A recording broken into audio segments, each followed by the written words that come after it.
우리의 최고의 소망은 주님의 재림인 줄로 믿습니다.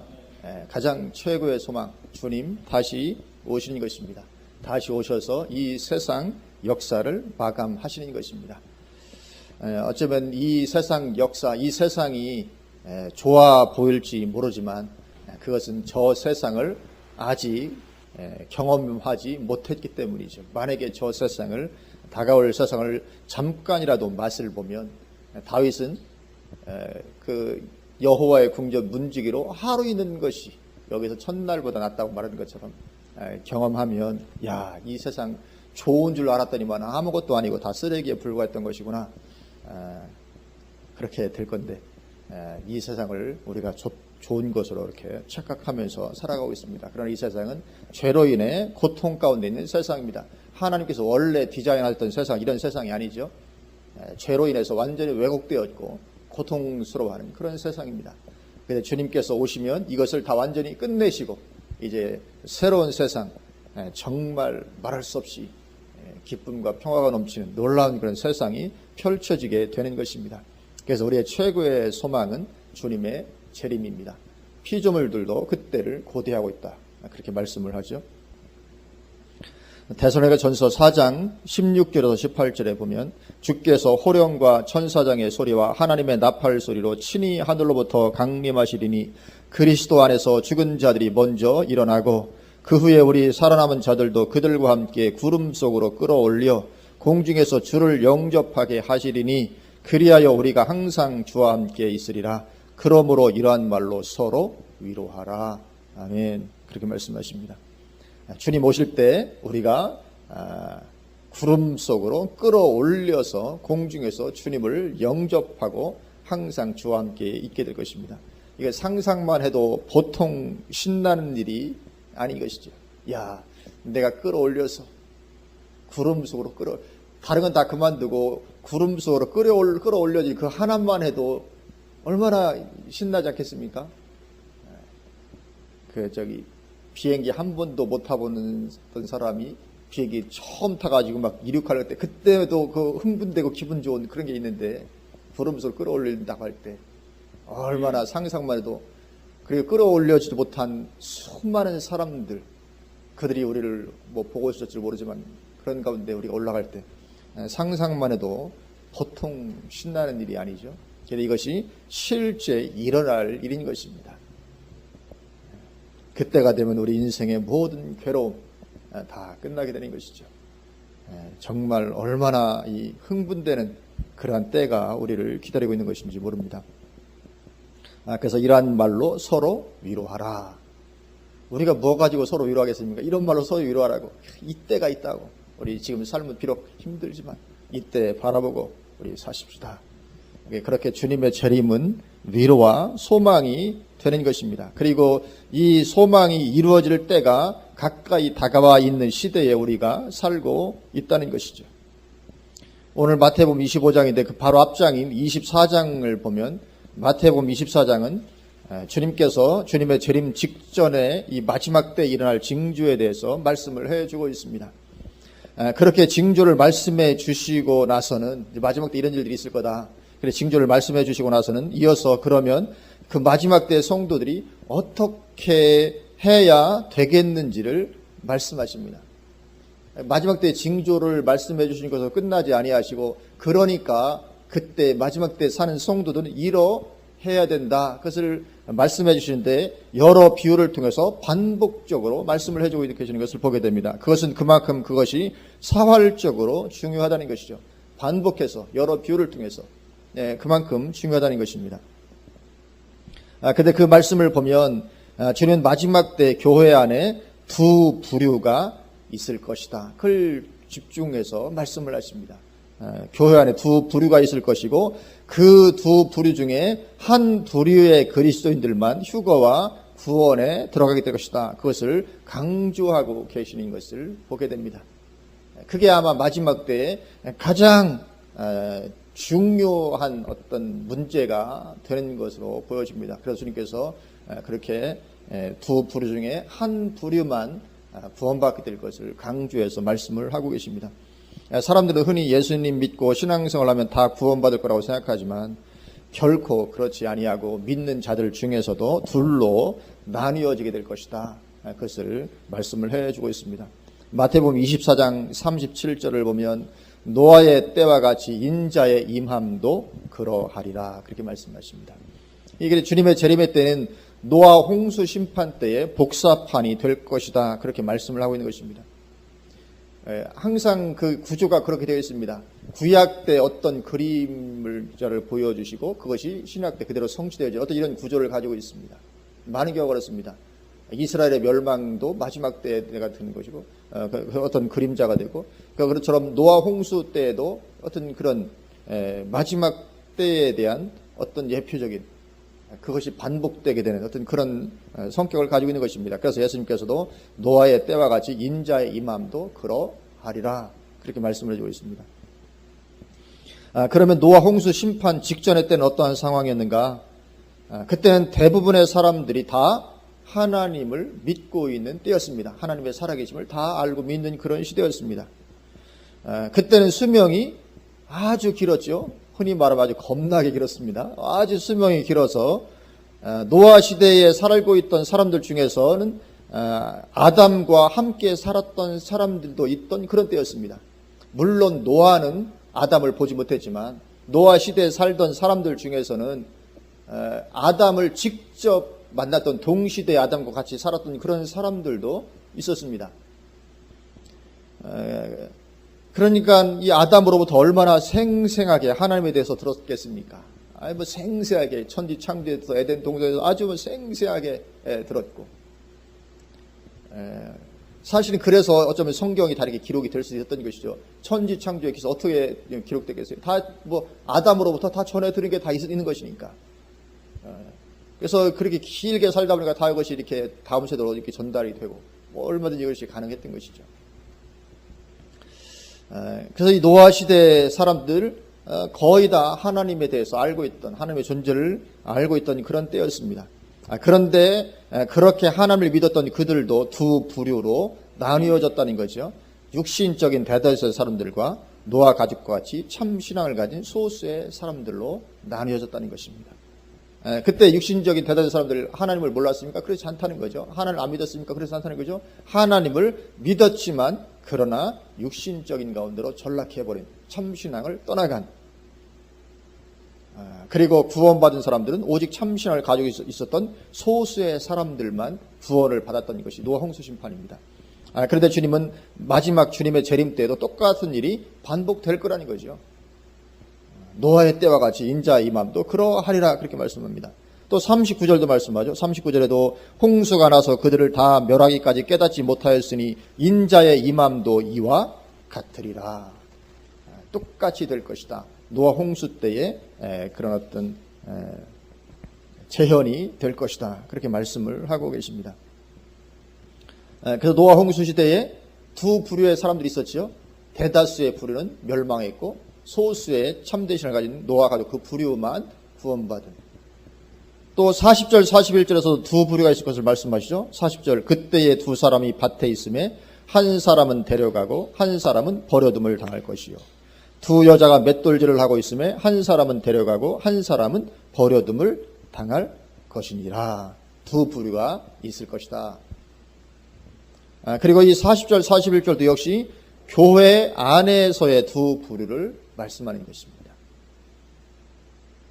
40절 41절은 한 사람은 교회 다니는 사람이고 한 사람은 교회 안 다니는 사람이고 두 여자가 맷돌질을 하고 있는데 한 여자는 교회 다니는 사람이고 한 여자는 교회 안 다니는 사람. 그런 말이 아닙니다. 둘 다 교회 안에 있는 사람들인데 하나는 데려감을 당하고 하나는 데려감을 당하지 못할 것이다. 그렇게 말씀하는 것입니다. 왜냐하면 그 다음 절인 42절에서 그러니까 깨어 있으라고 말씀하시기 때문에 그렇습니다. 42절 그러므로 깨어 있으라. 어느 날에 너희 주가 임할는지 너희가 알지 못함이니라. 그러니까 이 40절 41절은 안 믿는 사람과 믿는 사람의 그런 말이 아니고 믿지만 깨어있는 사람과 깨어있지 못한 사람, 지금 그걸 말씀하는 것이거든요. 봐라, 두 여자가 맷돌질을 하고 있는데 한 사람 올라가고 한 사람 못 올라갔다. 왜 그런지 아느냐? 한 사람은 깨어있었고 한 사람은 깨어있지 않았다. 그러니까 너희는 깨어있어라. 지금 그 말씀을 하고 계시는 것이거든요. 그렇지 않다면 뭐 믿는 자는 올라오고 안 믿는 자는 안 올라. 그러니까 너희는 믿는 자가 되어라. 그렇게 말씀하실 것인데 그렇게 말씀하지 않고 깨어 있으라. 그렇게 말씀하십니다. 그래서 이 맷돌이라는 두 여자 둘 다 교회 다니는 사람입니다. 교회 안에서 한 부류는 올라가고 한 부류는 버려짐을 당하게 될 것을 말씀하는 것이죠. 그처럼 교회 안에서의 두 부류를 지금 반복해서 주님 말씀해 주고 계십니다. 성도뿐만 아니라 심지어 목회자까지도 두 부류로 나뉘어진다고 말씀을 하죠. 45절부터 51절. 충성되고 지혜 있는 종이 되어 주인에게 그 집 사람들을 맡아 때를 따라 양식을 나눠줄 자가 누구냐. 주인이 올 때에 그 종이 이렇게 하는 것을 보면 그 종이 복이 있으리로다. 내가 진실로 너희에게 이르노니 주인이 그의 모든 소유를 그에게 맡기리라. 만일 그 악한 종이 마음에 생각하기를. 그래서 여기도 충성되고 지혜 있는 종과 악한 종이 나오죠. 등장합니다. 두 부류의 하나님의 종입니다. 언제요? 마지막 때, 주님 오실 때. 만일 그 악한 종이 마음에 생각하기를 주인이 더디 오리라 하여 동료들을 때리며 술 친구들과 더불어 먹고 마시게 되면 생각하지 않은 날 알지 못하는 시각에 그 종의 주인이 이르러 엄히 때리고 외식하는 자가 받는 벌에 처하리니 거기서 슬피 울며 이를 갈리라.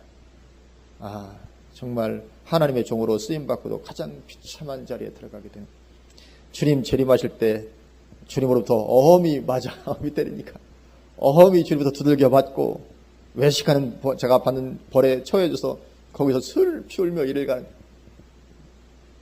아니 실컷 하나님의 종으로 쓰임 받았는데 두려운 일이죠. 정말 이렇게 되면 어떡할까. 그처럼 마지막 때에는 이 목회자도 충성되고 지혜 있는 종과 그렇지 않고 악한 종의 두 부류로 나누어지게 됩니다. 하여튼 교회 안에서 성도든지 목회자든지 심지어는 선교사라 할지라도 마찬가지죠. 항상 두 부류로 나눠지게 되는 것입니다. 여기 이 악한 종이 예수님을 믿었습니까? 안 믿었습니까? 여기 45절에서 51절 나오는 이 악한 종이 예수님 믿었습니까? 안 믿었습니까? 당연히 믿었죠. 그죠? 당연히 믿었습니다. 아니 이 악한 종은 예수님 안 믿은 사람이야. 어떻게 그렇게 말할 수 있습니까? 그렇게 전혀 말할 근거가 없죠. 분명히 예수님 믿은 사람입니다. 믿었을 뿐만 아니라 주님께서 재림하실 것까지도 믿었습니다. 다시 오실 것까지도 믿었다고요.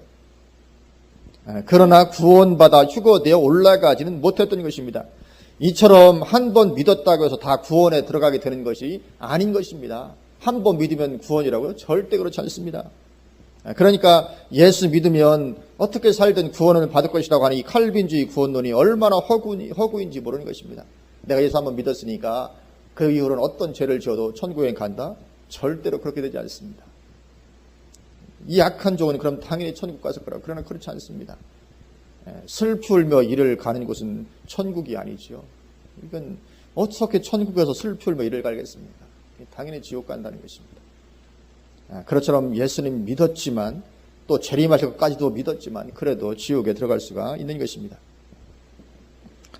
두 부류 중에 한 부류만 구원인 것입니다. 그리고 이제 25장 넘어와서 오늘 본문에서도 똑같이 보여주고 있습니다. 교회 안에는 슬기로운 5 처녀와 미련한 5 처녀, 이 두 부류의 성도가 있다는 것입니다. 미련한 5 처녀는 구원을 받지 못했지요. 그러면 이 5 처녀가, 미련한 5 처녀가 예수님을 믿었습니까? 안 믿었습니까? 당연히 믿었죠. 예수님을 믿었을 뿐만 아니라 다시 오심을 기다리기까지 했습니다. 등 들고 재림의 주님을 기다리기까지 했습니다. 그리고 기름도 가지고 있었습니까? 안 가지고 있었습니까? 조금이지만 가지고는 있었다고요. 조금이지만 그렇게 한 번 믿었습니다. 분명히 믿은 사람입니다. 안 믿은 사람이 아닙니다. 그 속에 성령까지 내주했던 사람입니다. 그 성령의 기름이 아예 없었던 것이 아니거든요. 신랑이 빨리 왔었더라면 천국 들어갔을 거라고요. 왜냐하면 있었으니까요. 다. 그러나 천국에 들어가게 되기까지는 못했던 것이죠. 그래서 주님께서 하시는 말씀은 그러니까 깨어 있으라는 것입니다. 예수님을 믿어도 깨어 있지 않은 신앙에 들어가면 그만큼 위험하다는 것입니다. 오늘 이제 본문 보겠습니다. 1절에 그때의 천국은, 그때는 주님의 재림의 때죠. 마치 등을 들고 신랑을 맞으러 나간 10 처녀와 같다 하리니, 이 10 처녀가 등장합니다. 여기 10 처녀는 모든 그리스도인들을 상징합니다. 여기 10이라는 수가 나오죠. 이 10은 성경에서, 이 10이라는 숫자는 성경에서 완전수입니다. 완전수, 가득한, 충만한 완전수를 말할 때 성경에서는 그 10이 그 완전수를 상징합니다. 그렇기 때문에 열처녀는 완전한 수, 그러니까 모든 성도를 상징하는 것입니다. 모든 성도를 상징합니다. 그렇다면 그리스도인의 중요한 정체성 한 가지는 신랑을 기다리는 자인 거죠.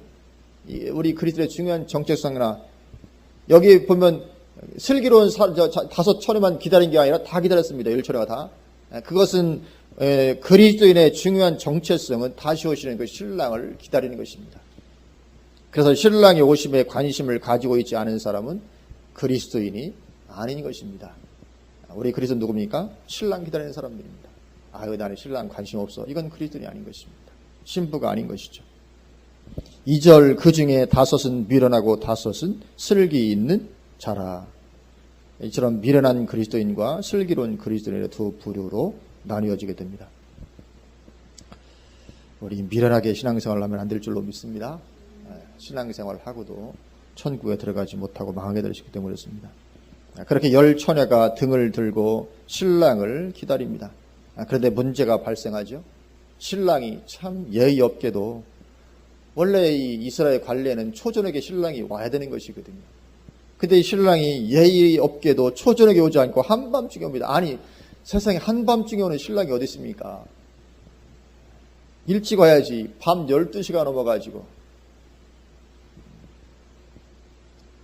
이렇게 오는 신랑 안 됩니다. 그런데도 불구하고 주님을 그렇게 오신다는 거거든요. 오늘 말씀의 제목이 재림의 지연이잖아요. 이게 지금 신랑이 느꼈는데 이건 지금 재림이 지연될 수 있음을 시사해 주고 있는 그런 부분이죠. 그래서 이 모두가 기대하는 대로 제 시간에 맞춰서 일찍 왔다면 이 슬기로운 처녀나 미련한 처녀나 두 부류 다 혼인잔치에 들어가는데 아무 문제가 없었을 것입니다. 만약에 제 시간에 왔더라면 신랑이 초대에 왔더라면 그러면 미련한 5처녀도 다 신랑을 맞이할 수 있었습니다. 그러나 늦게 오시는 거죠. 이게 큰 문제를 야기했습니다. 이것이 수많은 그리스도인들이 지옥에 떨어지게 만드는 것입니다. 왜 그럴까? 이건 하나님께서 일부러 그러시는 거죠. 왜 그러십니까? 늦게 오심으로 말미암아 알곡과 쭉정이를 가려내시는 것입니다. 하나님은 굉장히 마음이 좋으시고 사랑이 풍성하시지만 그렇다고 해서 쭉정이까지도 천국에 들이실 정도는 아니신 것 같아요. 우리 같으면 그냥 웬만하면 야 너 그냥 들어와라 이럴지도 모르는데 하나님은 그렇지 않습니다. 쭉정이 골라내십니다. 알곡만 들이십니다. 그래서 일부러 늦게 오심으로 그렇게 참된 신앙 가진 알곡과 그렇지 못한 쭉정이를 가려내시는 것입니다. 그래서 우리는 이 재림신앙을 갖되 이 재림의 지연에 대해서도 대비가 되어 있어야 될 줄로 믿습니다. 여기 오늘 마태복음 24장에 나오는 이 악한 종도 재림의 지연에 대해서는 알고 있었던 것 같습니다. 그래서 그 뭐라고 되어 있습니까? 그 악한 종이 마음에 생각하기를 주인이 더디 오리라 하여. 안 온다는 것이 아니라 더디 올 것이다. 더디 올 것으로 생각을 했습니다. 그런데 이 악한 종은 그 기간을 너무 길게 잡았죠. 더디 올 것은 맞을지 모르지만 너무 길게, 얼마큼 길게 잡았습니까? 아마 내 생제는 오시지 않을 거야. 내 생제는 오시지 않을 것이다. 그런데 지금 많은 목사님들이 여기에 해당되죠, 사실은.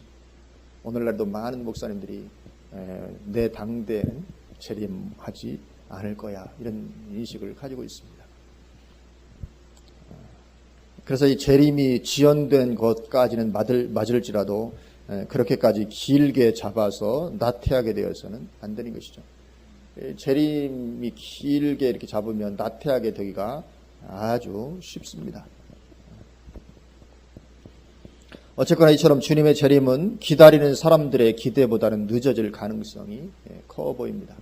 안 기다리는 사람들에게는 갑자기 오시지만, 너무 빨리 오시지만, 그러나 오시기를 기다리는 사람들에게는 너무 늦게 오시는 것처럼 재림이 지연될 가능성이 큽니다.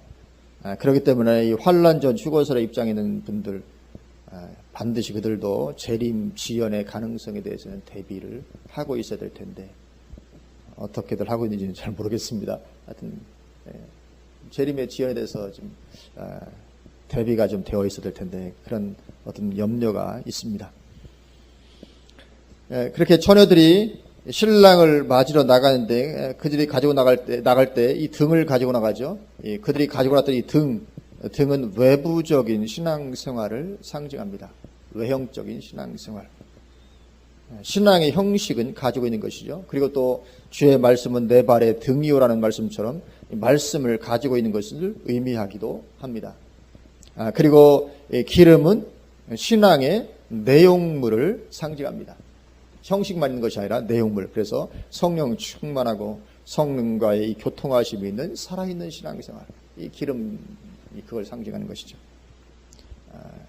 그리고 또 이 성경 말씀을 살아있는 말씀이 되게 하시는 분도 성령님이시잖아요.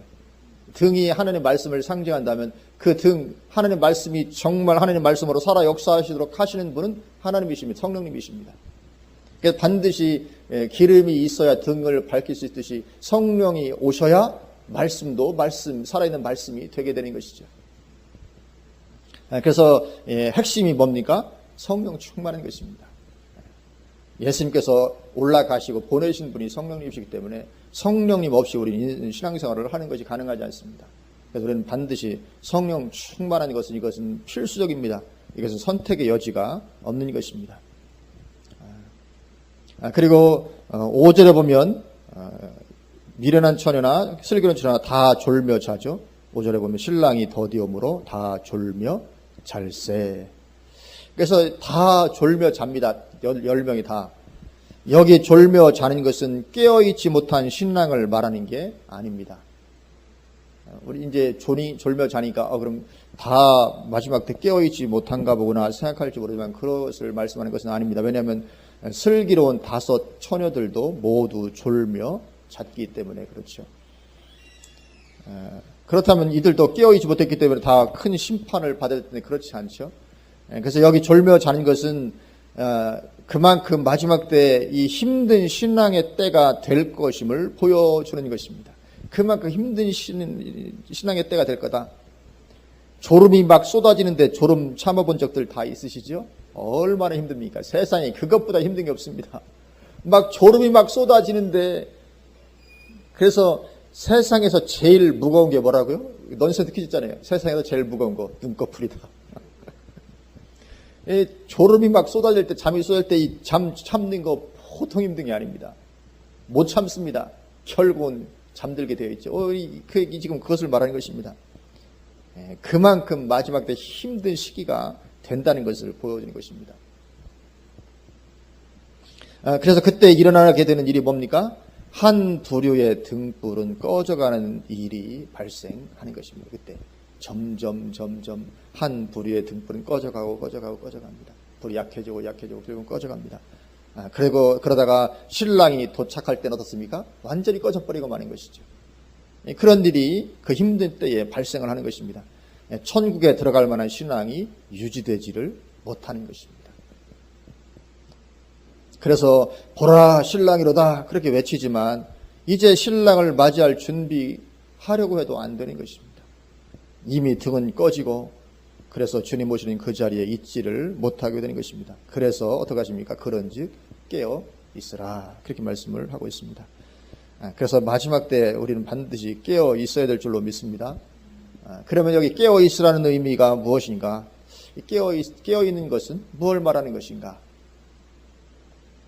이 깨어 있는 것의 의미는 오늘 본문에서 보여주듯이 기름을 충분히 즉 충만하게 가지는 것, 그것이 깨어있는 것의 의미죠. 그죠?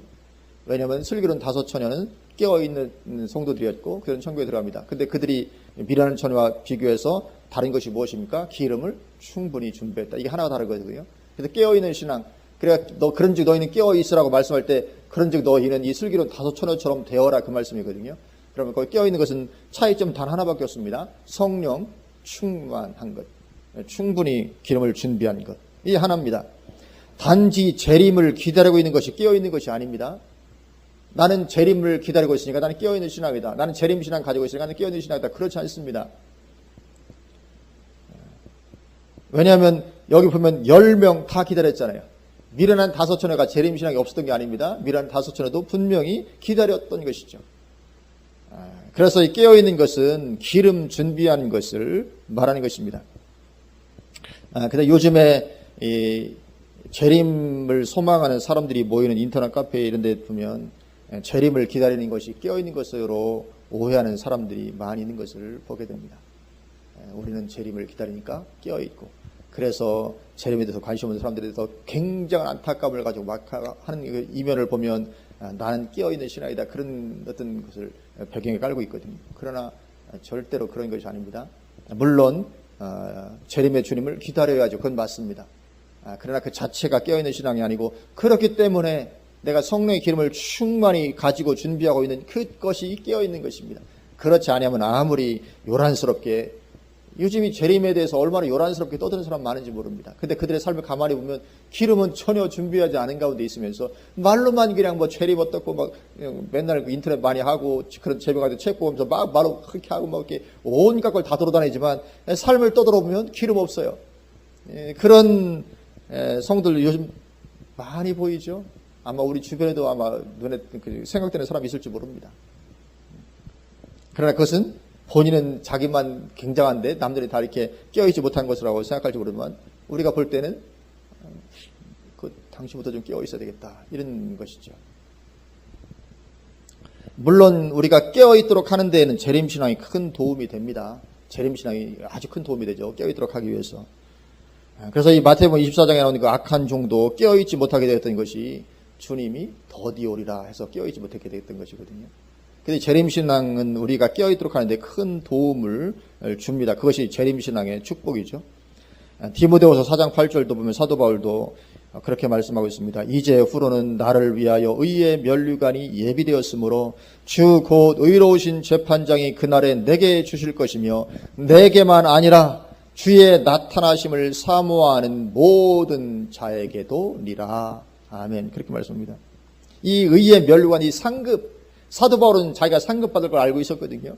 내가 이제 이렇게 내가 싸움을 다 싸우고, 내가 선한 싸움을 싸우고, 내 달려갈 길 다 마치고 해서 이제 나에게 이런 의의 면류관 상급이 나에게 있게 될 것인데, 그런데 이것은 나에게만 그런 것이 아니고 누구에게도요, 주의 나타나심을 사모하는 모든 자에게도.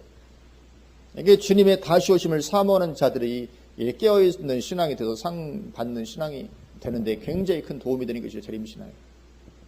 그래서 이 주의 나타나심을 사모하는 것은 대단히 중요합니다. 사실 사도 바울도 재림신앙 가지고 살았거든요. 사도 바울도 정말 주님의 오심을 보면서 정말 오늘이라도 오시면 맞이할 어떤 그런 재림신앙을 가지고 살았던 사람입니다. 이처럼 재림신앙은 상 받을 만한 신앙이 되도록 도와줍니다. 그렇다 할지라도 그 자체가 깨어있는 것은 아니고, 그러니까 이제 주님 오시는구나, 그러니까 나는 어떻게 살아야 되는가, 정말 주님 구하고 추구하고 성령 충만하고 정말 하나님과 그런 삶을 살아야 되겠구나. 그래서 그런 삶을 추구하는 것이 이제 깨어있는 신앙이 되는 것이죠. 그래서 이 깨어있는 것은 기름을 준비하는 것입니다. 성령의 기름 충분히 준비하는 것입니다. 그러면 어떻게 해야 깨어있어서 기름을 준비할 수 있는가? 우리 누가복음 21장으로 우리 한번 가보시겠습니다. 누가복음 21장 34절입니다. 누가복음 21장도 재림에 대한 장입니다. 마지막 때에 대한 부분입니다. 재림 1장 누가복음 21장 34절.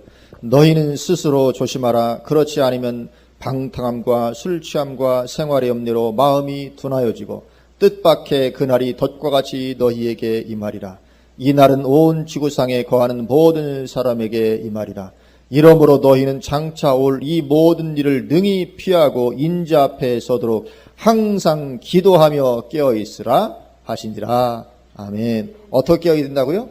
기도하며 깨어있으라. 깨어있는 것은 기도함으로 깨어있는 것입니다. 그래서 오늘 본문에서 깨어있는 것은 기름을 준비하는 것임을 말씀하고 있는데, 그것은 기도함으로 되어지는 것임을 보게 되는 것입니다. 그래서 우리는 기도해야 기름을 준비하게 되는 줄로 믿습니다.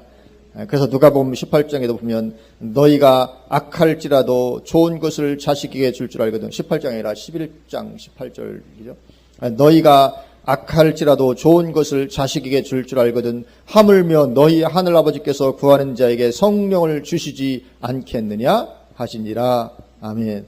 구하는 자에게 성령을 주시지 않겠느냐. 여기 구하는 자는 당연히 예수님 믿은 사람입니다. 안 믿은 사람이 성령 구할 리가 없죠. 예수 믿은 사람입니다. 그래서 구하는 자에게 성령을 주신다. 그래서 기도하는 자에게 하나님은 성령을 부어주십니다. 성령의 기름 어떻게 준비합니까? 기도로 우리가 준비하는 것입니다. 그러니까 이 마지막 때의 기도의 삶이라는 것이 이건 필수적인 것입니다. 선택의 여지가 없는 것입니다. 그래서 그렇게 기도하는 자에게 성령의 기름은 주어지게 되는 것이고, 기도하지 않는 사람은 그럼 어떻게 될까요? 성령 충만하는 것의 반대가 뭡니까? 육신적인 삶입니다. 육신적인 그리스도. 육신으로 전락하게 됩니다.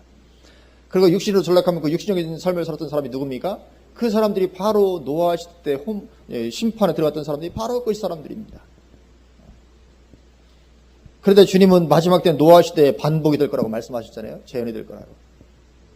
그래서 결국은 어떻게 됩니까? 결국은 기도하지 않으면 성령 충만의 반대인 육신으로 전락하게 되고, 그러면 그런 사람은 심판에 들어가게 된다. 그것이 노아 홍수를 통해서 우리에게 보여주신 것입니다. 창세기 6장 3절 여호와께서 이르시되 나의 영이 영원히 사람과 함께하지 아니하리니 이는 그들이 육신이 됨이라. 육신이 되니까 하나님이 심판하십니다. 육신이 되게 될 때 하나님의 심판이 임하게 됩니다. 그래서 우리는 반드시 육신적인 그리스도인 되어서는 안 되고 반드시 성령의 기름이 충분한 그리스도인이 되어야 되는데, 그것은 기도로 말미암아 가능하다, 그렇게 말씀을 하고 있는 것입니다. 그래서 우리는 이 기도라는 것은 정말 필수적인 것입니다. 아까 그 안 목사님도 뭐 호흡 얘기하시지만 우리가 흔히 하는 말이죠. 호흡하지 않으면 우리가 살 수 없는 것처럼 기도하지 않으면 사실은 죽게 되는 것인데 우리가 인식을 잘 못하고 있는 거죠.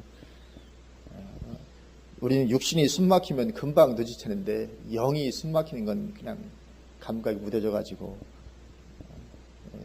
별로 이렇게 크게 생각을 하지 않게 되는데 그렇지 않은 것이죠. 이 기도는 이처럼 구원에까지 영향을 미칠 수 있는 것입니다. 단지 기도하면 성령 충만하고 응답이 있고 기도하지 않으면 육신적이고 응답 없는 그런 정도가 아니고, 이것은 구원에까지도 영향을 미칠 수 있는 것입니다. 물론 기도하면 천국 가고 기도하지 않으면 지옥 가요, 이렇게 말하면 이게 말하면 이제 신앙이 잘못된 거죠. 천국 가지고 예수님 믿는 것으로 가는 것인데, 그런데 이 기도도 구원에 그렇게 영향을 미칠 수 있는 것입니다. 이해를 잘해야 될 줄로 믿습니다.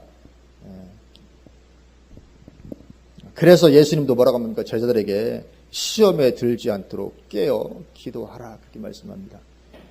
근데 우리에게는 이 사탄이 밀가부르듯 까부르는 시험의 때가 다가오게 된다고 성경이 말씀하잖아요. 마지막 시험 중에도 가장 큰 시험.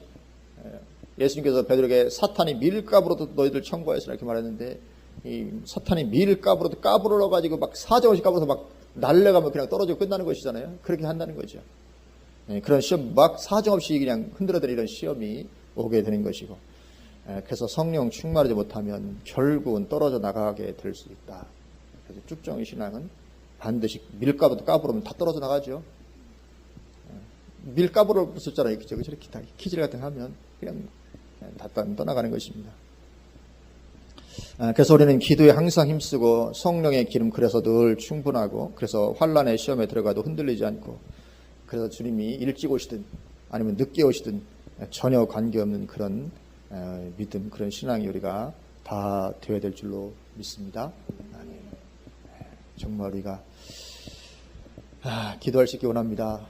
어려워도 기도해야 될 줄로 믿습니다. 다른 어떤 것보다도 우리가 성령 충만해서 기름 준비해야 오늘 밤에 오시든 또 10년 후에 오시든 우리가 넉넉하게 하나님의 나라 들어가게 될 줄로 믿습니다. 아멘. 기도하시겠습니다.